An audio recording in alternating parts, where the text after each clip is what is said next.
Hello happy writers, I'm Steve Sommin and welcome to my channel. And today, yes, I am so excited because we are going to be doing paragraphing. I know, this is one thing that a lot of people have problems with. Anyway, before we get into that, please hit the subscribe button, press the bell so you get notifications every time I drop a video. And to give my channel a boost, please give me a thumbs up. Right, I have to mention that this is one of my pet peeves, is paragraphs that are so long that page breaks feel painful. You're not writing a book if you're writing like this, you are writing a scroll. Do you know what makes a great scroll? Toilet paper. Anyway, so that we can avoid writing in this kind of way, let's look at how we write a paragraph. You may have heard it said that a paragraph is a single idea expressed in a few sentences. Okay, this is kind of true, but it's not giving you a clear idea of how do you define a single idea. So to help you along with this, we're going to look at some things that we can consider as single ideas and that we would use in forming our paragraphs. So the first one would be time. This doesn't mean a period of time. We're talking about a specific time. These things happened at this time. Now, if you're talking about a larger piece of time, or if there are multiple things going on at the same time, then you may need more than one paragraph. But generally speaking, if you're saying a specific time, it can be a single paragraph. If you're writing a sequence that is a much slower pace, then you may need to use more paragraphs. But then again, you'll need to look at some of the things that we may consider as being a single idea for a paragraph. If you're writing about a period of time, then you are going to need more paragraphs. And those paragraphs are going to be related to things like motion, activities, and stuff like that. Maybe they've got ideas, they're making decisions. This means you're going to need a lot more paragraphs. When we're thinking about actions, one of the first ones that we think about is motion. Whether we like it or not, our characters are going to be moving from one place to another. Now, how we write that motion is entirely down to you.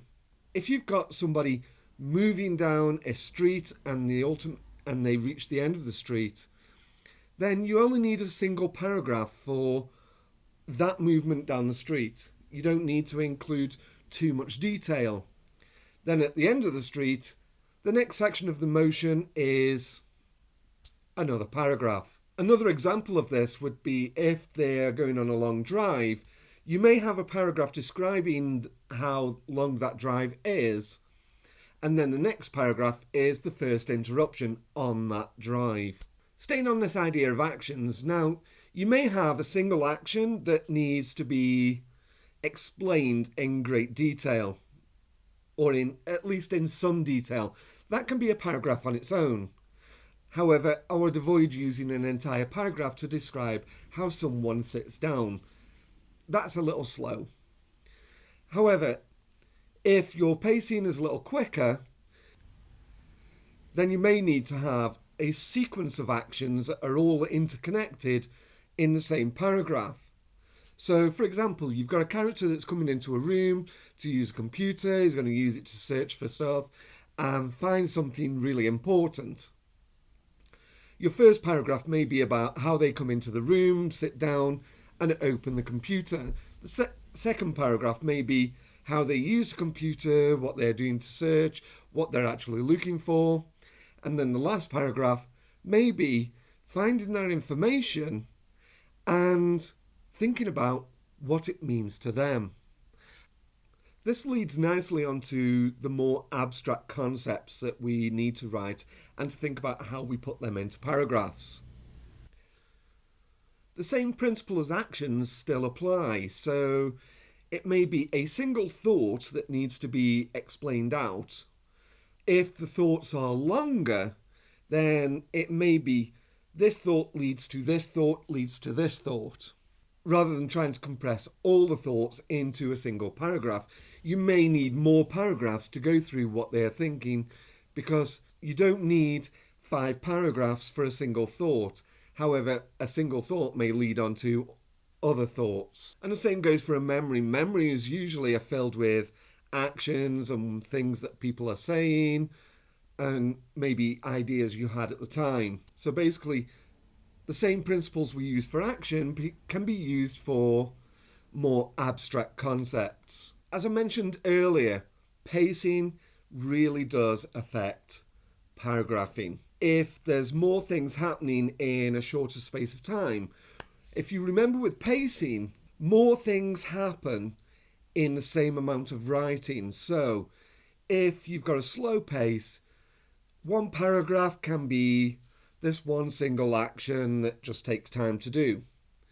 Whereas if you've got a much faster pace, you may have 5 things happening within that paragraph. This means that you will need to do a certain amount of editing of information, only putting in the most relevant information to keep that pace going. So that's talking a little bit about the ideas of how to create a paragraph, but we also need to consider how paragraphs are connected to the one before and the one after.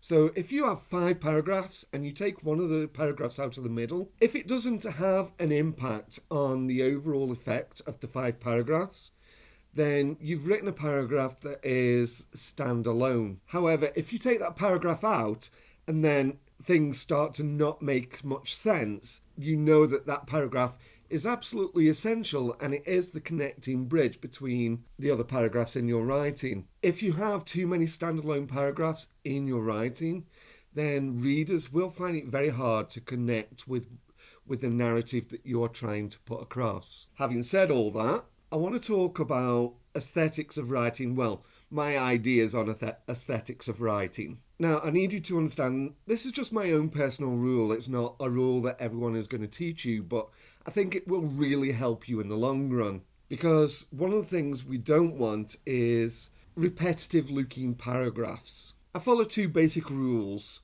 for the aesthetics of my writing.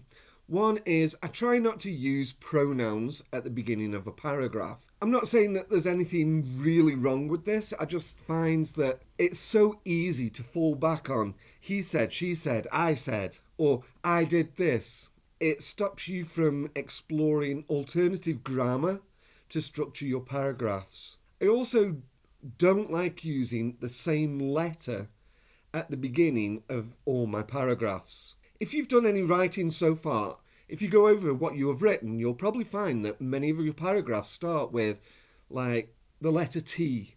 T is so common, but it also points to there being a very repetitive grammar structure being used. By following these 2 rules, I find that my writing becomes more engaging and more interesting and is more likely to draw the reader in. Obviously, the reader doesn't know that I'm not using pronouns or repetitive letters at the beginning of my paragraph. They're just aware that there is variety in the way that I'm writing to some degree, and that actually built in the engagement. This covers most of my ideas about how to write your paragraphs, but there's one aspect that we need to look at that is confusing for everyone. Speech. Whether the speech comes at the beginning of the paragraph, in the middle, or at the end of the paragraph. If another person starts speaking after that, then you need a new paragraph. So you can have a paragraph where one person is speaking at the beginning, some actions unfold, even if the actions are by the other person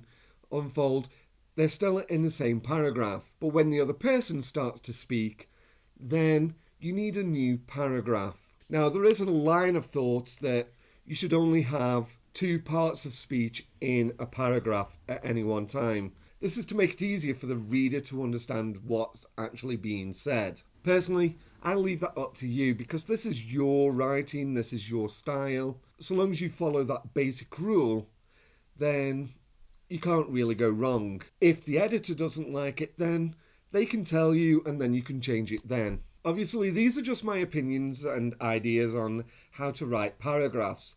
It's not a complete overview, it's not a complete rundown of what makes a paragraph, but it should be enough to get you started. And if you're still not sure whether your paragraphs are good or not, then I sincerely recommend doing some research. There's lots of information on the internet, but I think you'll find if you go to a library and actually pick up some textbooks that better explain how paragraphing, then that would be more helpful. Having a tangible resource in front of you so that you can make notes and even put some of it into practice is going to be more helpful. Remember, you are going to be a writer.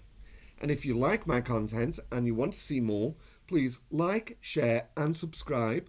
Then hit that bell so you get notifications on my next video. Until next time, bye.